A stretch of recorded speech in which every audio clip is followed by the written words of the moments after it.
শিরোনামেই জানাচ্ছিলাম, টানা বর্ষণ ও উজানের ঢলে শেরপুরের ঝিনাইগাতির মহারশি ও নালিতাবাড়ির ভোগাই ও চেল্লাখালী নদীর পানি বৃদ্ধি পেয়ে বিপদসীমার উপর দিয়ে প্রবাহিত হচ্ছে। কয়েক স্থানে ভেঙে গেছে নদীর বাঁধ।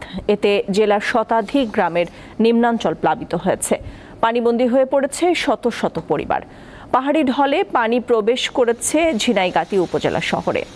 এতে ডুবে গেছে প্রধান সড়ক, বাজারের অলিগলি ও অফিস সহ বিভিন্ন শিক্ষা প্রতিষ্ঠান। পানি বৃদ্ধি অব্যাহত থাকলে বন্যা পরিস্থিতির আরও অবনতি হওয়ার আশঙ্কা করছেন স্থানীয়রা। এদিকে শ্রীবর্দীর সীমান্তবর্তী ভারত থেকে নেমে আসা সোমেশ্বরী নদীর পানিও বৃদ্ধি পাচ্ছে।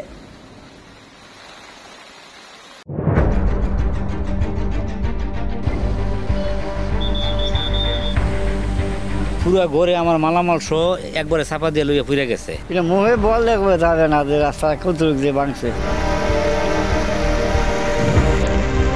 100-200 বছর আগের ঐতিহ্য মাটির ঘর ছিল, ওই মাটির ঘরগুলো একবারে ভাঙ্গা নিচে পড়ে গেছে। মানুষের তো অসহায়, করার কিছু নাই।